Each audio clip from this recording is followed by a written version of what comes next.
These promises are fair, the party sure, and our induction full of prosperous hope. Lord Mortimer and Cousin Glendower, will you sit down? And Uncle Worcester?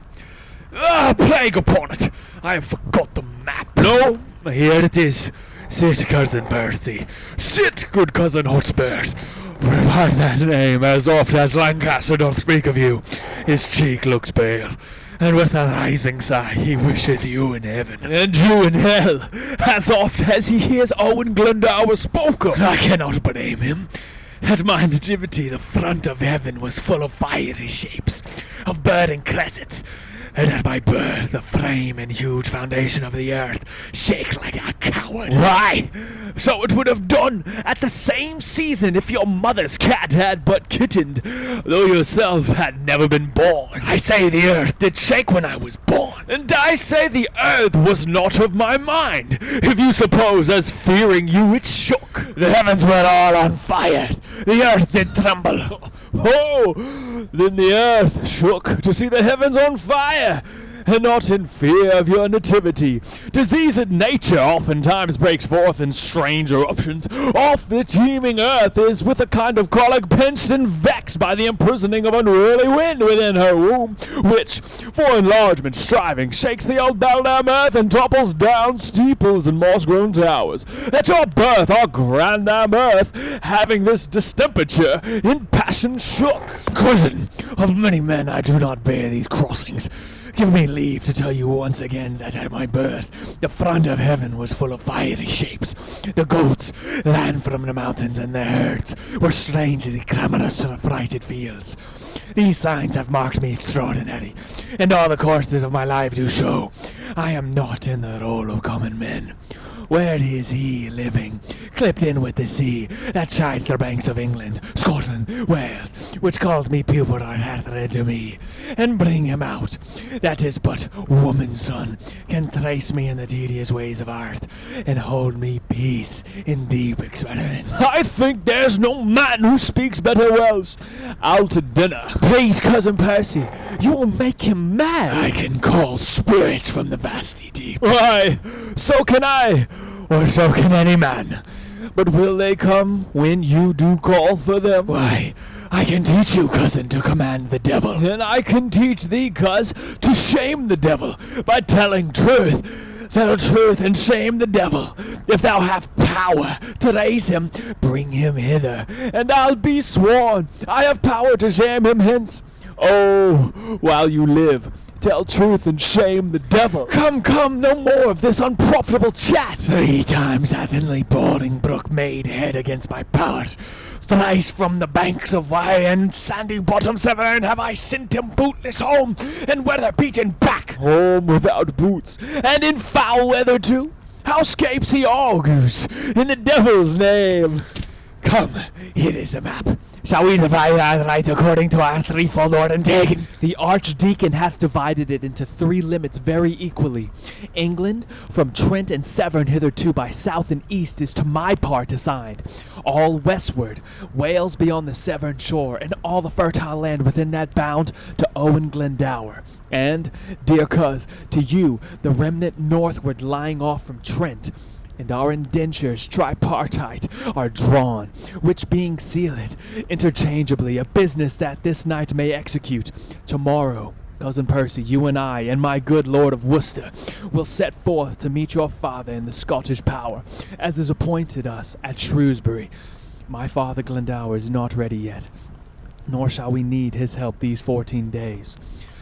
Within that space, you may have drawn together your tenants, friends, and neighboring gentlemen. A shorter time shall send me to you, lords, and in my conduct shall your ladies come, from whom you now must steal and take no leave, for there will be a world of watershed upon the parting of your wives and you. Methinks my moiety north from Burton here in quantity equals not one of yours.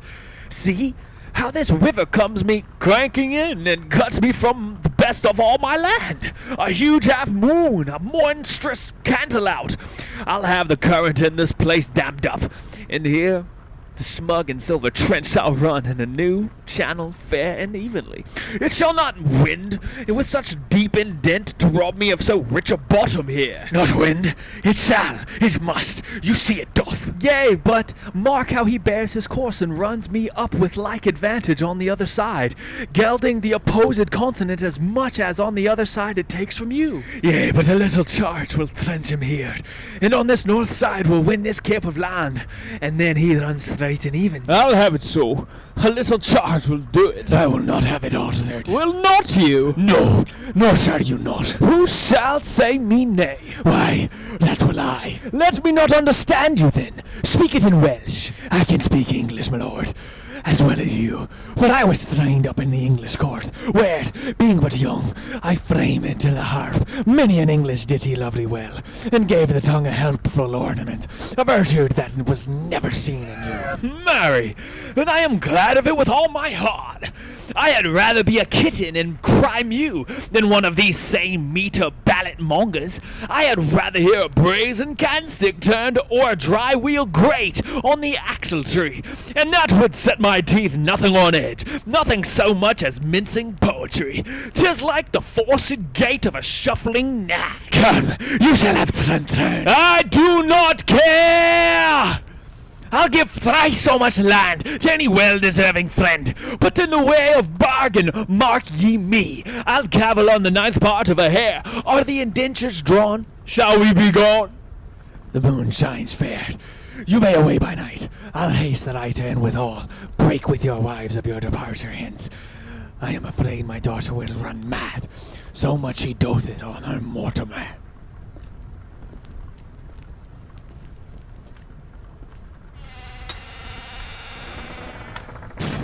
Fie, Cousin Percy, how you cross my father! I cannot choose. Sometimes he angers me with telling me of the mold warp and the ant, of the dream of Merlin and his prophecies, and of a dragon and a finless fish, a clip-winged griffin and a molten raven, a couching lion and a ramping cat, and such a deal of skimble-scamble stuff as puts me from my faith. I tell you what, he held me last night at least 9 hours in reckoning up the several devils' names that were his lackeys. I cried, "Hum!" and "Well, go to!" but marked him not a word. Oh, he is as tedious as a tired horse, a railing wife, worse than a smoky house. I had rather live with cheese and garlic in a windmill far than feed on cates and have him talk to me in any summer house in Christendom. In faith, he is a worthy gentleman, exceedingly well read and profited in strange concealments, valiant as a lion and wondrous affable and as bountiful as mines of India. Shall I tell you, cousin, he holds your temper in a high respect, and curbs himself even of his natural scope when you come cross his humor. Faith, he does. I warrant you that man is not alive, might so have tempted him as you have done, without the taste of danger and reproof. But do not use it oft. Let me entreat you. Faith, my lord, you are too willful blame, and since your coming hither have done enough to put him quite besides his patience. You must needs learn, Lord, to amend this fault, though sometimes it show greatness, courage, blood, and that's the dear disgrace that enters you. Yet oftentimes it doth present harsh rage, defect of manners, want of government, pride, haughtiness, opinion, and disdain, the least of which haunting a nobleman loseth men's hearts, and leaves behind a stain upon the beauty of all parts besides beguiling them of commendation. Well, I am schooled. Good manners be your speed. Here come our wives, and let us take our leave.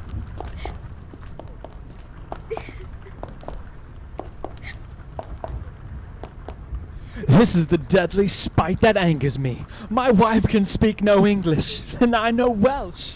My daughter weeps. She will not part with you. She'll be a soldier too. She'll to the wars. Good father, tell her that she and my Aunt Percy shall follow in your conduct speedily. Mind tweed me them vrijen for them. Fire, Mom, what on a worry for from home? She is desperate here. A peevish, self-willed harlotry, one that no persuasion can do good harm.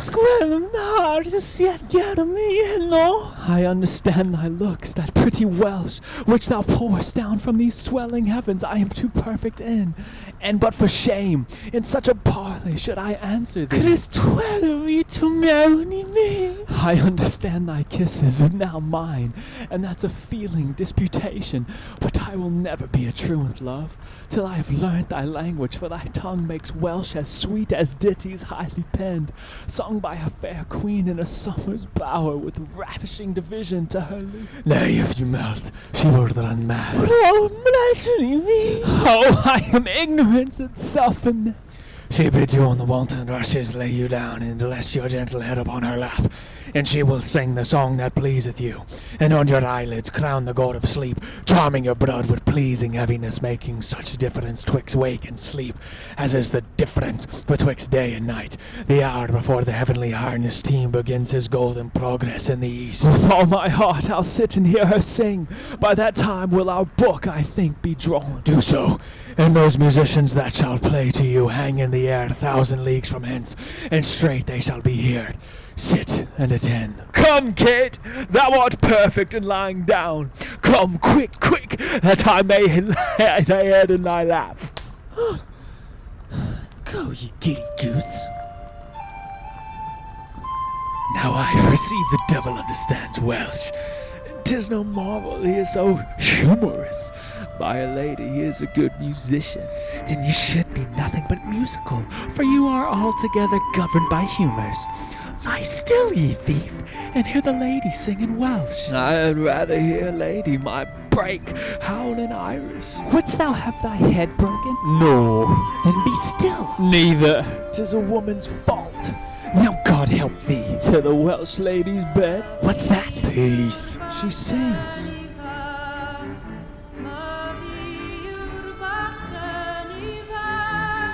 Come, kid, I'll have your song too. Not mine, in good sooth. Not yours in good sooth? Heart! You swear like a comfort maker's wife. Not you in good sooth, and as true as I live, and as God shall mend me, and as sure as day, and give us such sauceness surety for thy oaths, as if thou never walkest further than Finsbury. Swear me, Kate, like a lady as thou art, a good mouth-filling oath, and leave in sooth in such protest of peppered gingerbread to velvet gods and Sunday citizens. Come, sing. I will not sing. 'Tis the next way to turn tailor or be red-breast teacher, and the indentures be drawn. I'll away within these 2 hours, and so come in when ye will. Come, Lord Mortimer. You're as slow as hot Lord Percy is on fire to go. By this our book is drawn, we'll but seal, and at the horse immediately. With all my heart.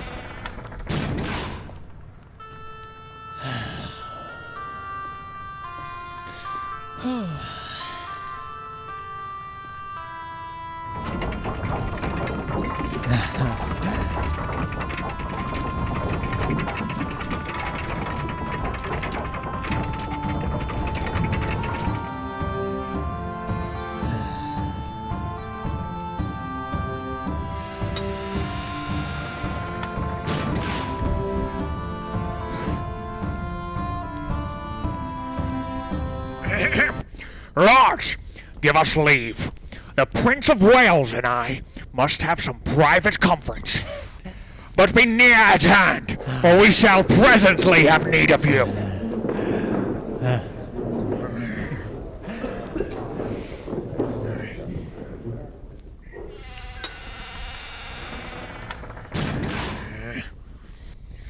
I know not whether God will have it so, for some displeasing service I have done, that in his secret doom, out of my blood, he'll breed revengement and a scourge for me.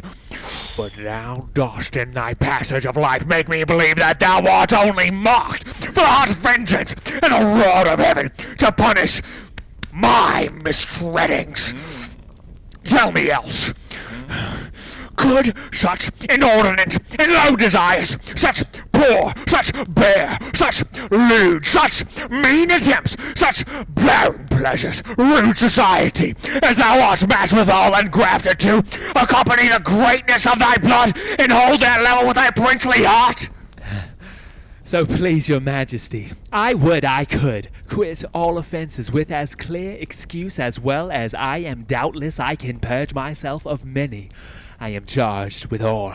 Yet such extenuation let me beg, as, in reproof of many tales devised, which off the ear of greatness needs must hear by smiling pick-thanks and base newsmongers, I may for some things true wherein my youth hath faulty, wandered, and irregular, find pardon on my true submission. God pardon thee! Yet let me wonder, Harry, at thy affections, which do hold a wing quite from the flight of all thy ancestors. Thy place in council thou hast rudely lost, which by thy younger brother is supplied, and art almost an alien to the heart of all the court and princes of my blood. The hope and expectation of thy time is ruined, and the soul of every man prophetically do forethink thy fall. And I so lavish of my presence been, so common hackneyed in the eyes of men, so stale and cheap to vulgar company, opinion that did help me to the crown, had still kept loyal to possessions, and left me in reputeless banishment, a fellow of no mark, nor likelihood, by being seldom seen, I could not stir. But like a comet, I was wondered at, that men would tell their children, "This is he." Others would say, "Where?"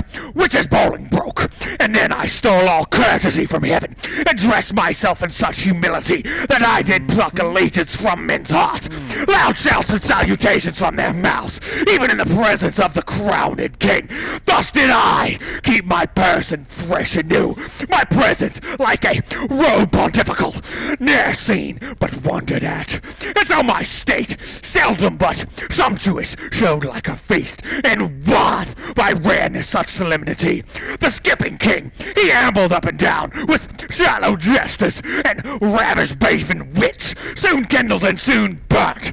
God in his state mingled his royalty with gaping fools, had his great name profaned with their scorns, and gave his countenance against his name, to laugh at jibing boys, and stand the push of every beardless vain comparative, grew a companion to the common street, and he oft himself to popularity, that, being daily swallowed by men's eyes, they surfeited with honey, and began to loathe the taste of sweetness, whereof a little, more than a little, is by much too much.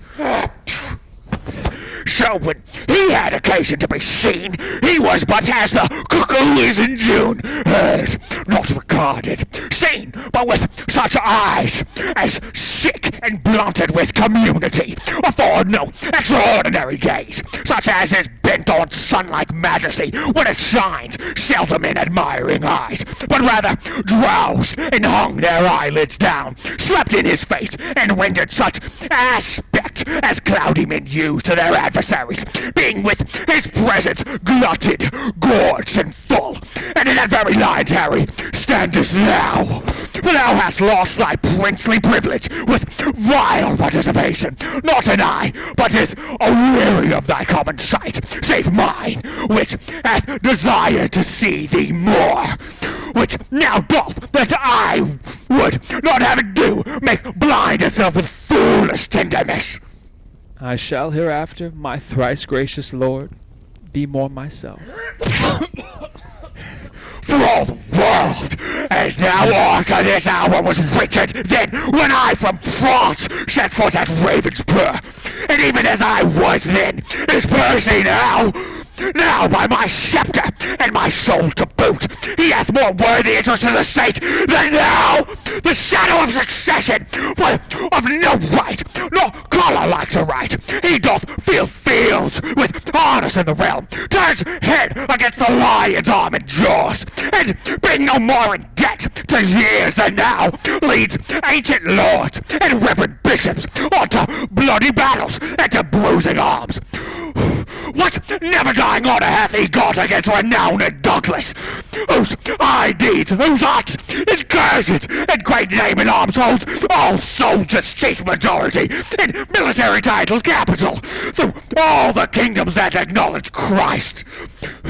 Thrice hath this hot spare, Mars in swathing clothes, this infant warrior, in his enterprises discomfited great Douglas, deigned him once, enlarged him, and made a friend of him.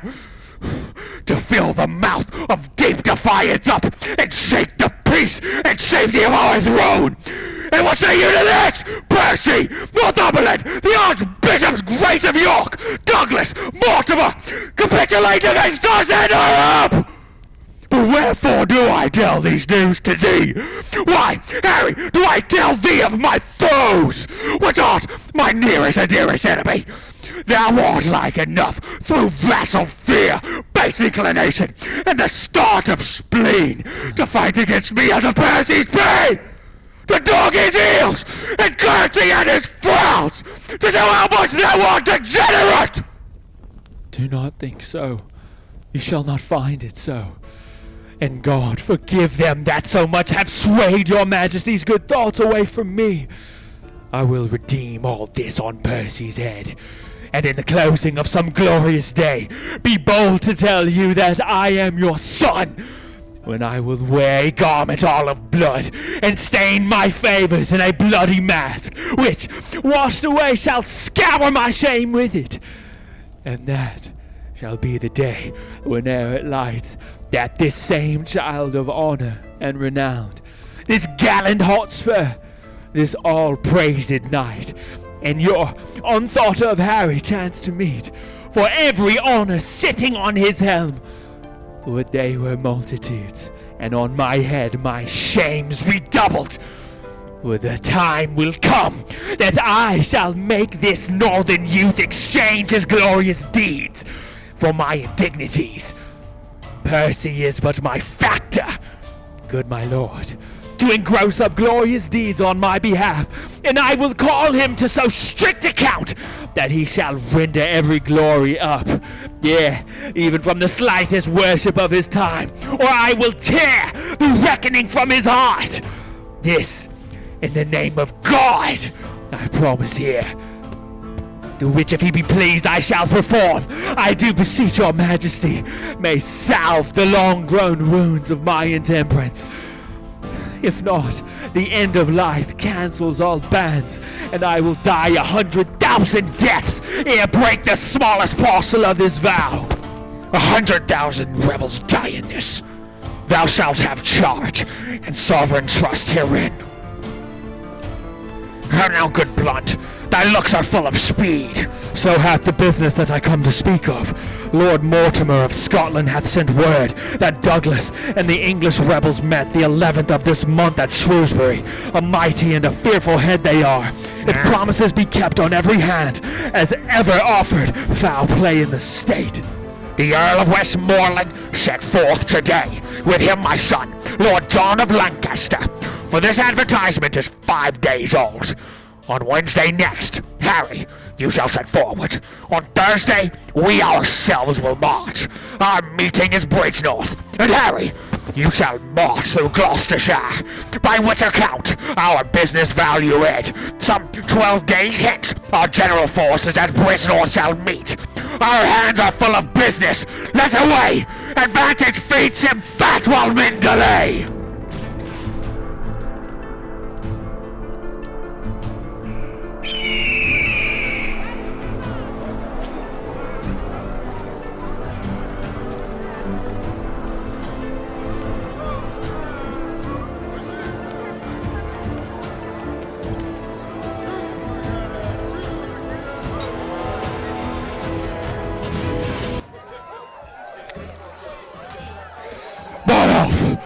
Am I not fallen away vilely since this last action? Do I not bate? Do I not dwindle? Why, my skin hangs about me like an old lady's loose gown. I am withered like an old apple john. Well, I'll repent, and that suddenly, while I am in some liking. I shall be out of art shortly, and then I shall have no strength to repent, and I have not forgotten what the inside of a church is made of. I am a peppercorn, a brewer's horse, the inside of a church.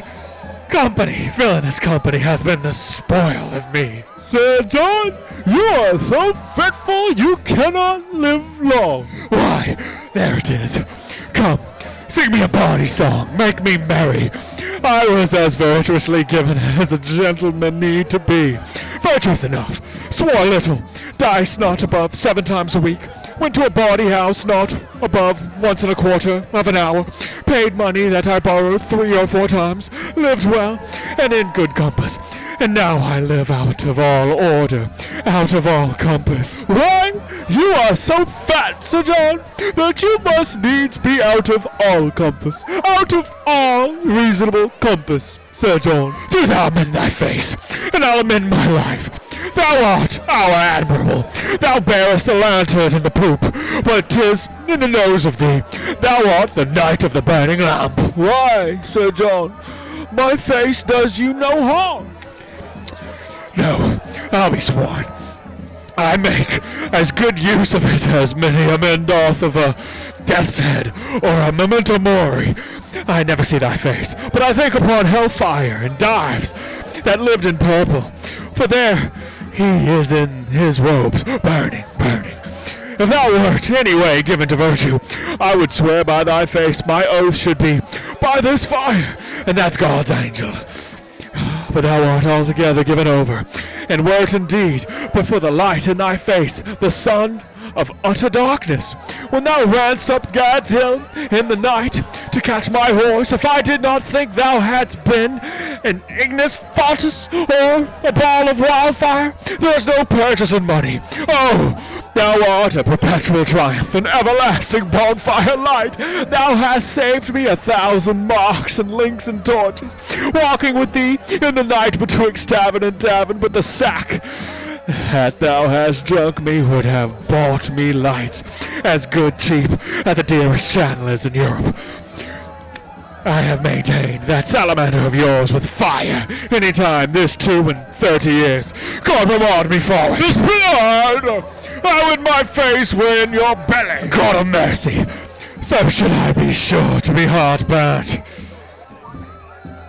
How now, Dame Partlet the hen? Have you inquired yet who picked my pocket? Why, Sir John? What do you think, Sir John? Do you think I keep thieves in my house? I have searched, I have inquired, so has my husband, man by man, boy by boy, servant by servant. The tie of a hair was never lost in my house before. Eli, hostess. Barnoff was shaved and lost many a hair, and I'll be sworn my pocket was picked. Go to, you're a woman, go. Who, I? No, I defy thee. God's light! I was never called so in mine own house before. Go to, I know you well enough. No, Sir John, you do not know me, Sir John. I know you, Sir John. You owe me money, Sir John, and now you pick a quarrel to beguile me of it. I bought you 12 shirts for your back. Doubtless, filthy doubtless, I have given them away to bakers' wives. They have made bolters of them. Now as I am a true woman, Holland of 8 shillings an ell, you owe me money here besides, Sir John, for your diet and by drinkings, and money lent you 4 and 20 pounds. He had his part of it. Let him pay. He? Alas, he is poor. He hath nothing. How? Poor? Look upon his face. We'll call you rich. Let them coin his nose. Let them coin his cheeks. I'll not pay a denier. What? Will you make a junker of me? Shall I not take mine ease and mine in, but I shall have my pocket picked? I have lost a seal ring of my grandfather's worth 40 mark. Oh, Jesu! I have heard the prince tell him, I know not how oft, that ring was made of copper. How? The prince is a jack, a sneak up, his blood! And he were here, I would cudgel him like a dog if he would say so. How now, lad? Is the wind in that door, Faith? Must we all march? Right, 2 and 2, Newgate fashion. My lord, I pray you hear me. What sayest thou, mistress, quickly? How doth thy husband? I love him well. He is an honest man. Good my lord, hear me. Pray let her alone, and listen to me. What sayest thou, Jack? The other night, I fell asleep here behind the arras and had my pocket picked. This house is turned bawdy house. They pick pockets. What didst thou lose, Jack? Wilt thou believe me, Hal? 3 or 4 bonds of 40 pound apiece, and a seal ring of my grandfather's. A trifle, some 8 penny matter. So I told him, my lord, and I said I heard your grace say so. And my lord, he speaks most vilely of you, like a foul-mouthed man as he is, and said he would cudgel you. What? He did not. There's neither faith, truth, nor womanhood in me else. There's no more faith in thee than in a stewed prune, nor no more truth in thee than in a drawn fox. And for womanhood, Maid Marian may be the deputy's wife of the ward to thee. Go, you think, go! Say, what thing? What thing? What thing? Why, a thing to thank God on. I am no thing to thank God on. I would thou shouldst know it. I am an honest man's wife, and setting thy knighthood aside, thou art a knave to call me so. Setting thy womanhood aside, thou art a beast to say otherwise. Say what beast, thou knave, thou? What beast? Why, an otter. An otter, Sir John? Why an otter? Why, she's neither fish nor flesh. A man knows not where to have her. Thou art an unjust man in saying so. Thou or any man knows where to have me. Thou knave, thou. Thou sayest true, hostess, and he slanders thee most grossly. So he doth you, my lord, and said this other day, you ought him £1,000. Sirrah, do I owe you £1,000? £1,000, how? 1,000,000. Thy love is worth 1,000,000. Thou owest me thy love. Nay, my lord, he called you Jack, and said he would cudgel you. Did I, Bardolph? Indeed, Sir John? You said so. Yea, to be said my ring was copper. I say 'tis copper. Darest thou be as good as thy word now? Why, how? Thou knowest as thou art but man, I dare. But as thou art prince, I fear thee as I fear the roaring of a lion's whelp. And why not as the lion? The king himself is to be feared as the lion. Dost thou think I'll fear thee as I fear thy father? Nay, and I do. I pray God my girdle break. Oh, if it should, how would thy guts fall about thy knees? But, sirrah, there's no room for faith, truth, nor honesty in this bosom of thine. It is all filled up with guts and midriff. Charge an honest woman with picking thy pocket? Why, thou wholesome, impudent, embossed rascal! If there were anything in thy pocket but tavern reckonings, memorandums of bawdy houses, and one poor pennyworth of sugar candy to make thee long-winded, if thy pocket were enriched with any other injuries but these, I am a villain. And yet you will stand to it. You will not pocket up wrong. Art thou not ashamed? Dost thou hear, Hal? Thou knowest, in the state of innocency Adam fell, and what should poor Jack Falstaff do in the days of villainy? Thou seest, I have more flesh than another man, and therefore more frailty. You confess then? You picked my pocket? It appears so by the story. Hostess, I forgive thee. Go make ready breakfast. Love thy husband. Look to thy servants, cherish thy guests. Thou shalt find me tractable to any honest reason. Thou seest I am pacified still. May prithee be gone! Now how? To the news at court for the robbery, lad. How was that answered? Oh, my sweet beef, I must still be good angel to thee. The money is paid back again! Oh! I do not like that paying back. 'Tis a double labor. I am good friends with my father, and may do anything. Rob me the exchequer the first thing thou doest, and do it with unwashed hands too. Do, my lord. I have procured thee, Jack, a charge of foot. I would it had been of horse. Where shall I find one that could steal well? Oh, for a fine thief of the age of 22 or thereabouts, I am heinously unprovided. Well, God be thanked for these rebels. They offend none but the virtuous. I laud them, I praise them. Bardolph, My lord? go bear this letter to Lord John of Lancaster, to my brother John, this to my Lord of Westmoreland.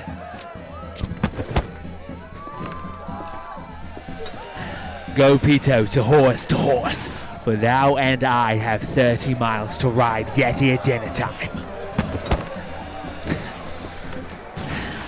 Jack, meet me tomorrow in the Temple Hall at 2 o'clock in the afternoon.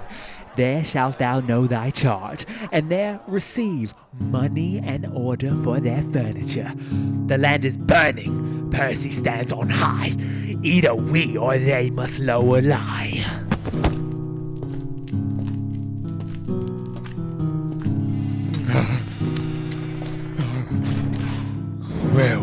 world, brave world. Hostess, my breakfast come. Oh, I could wish this tavern were my drum.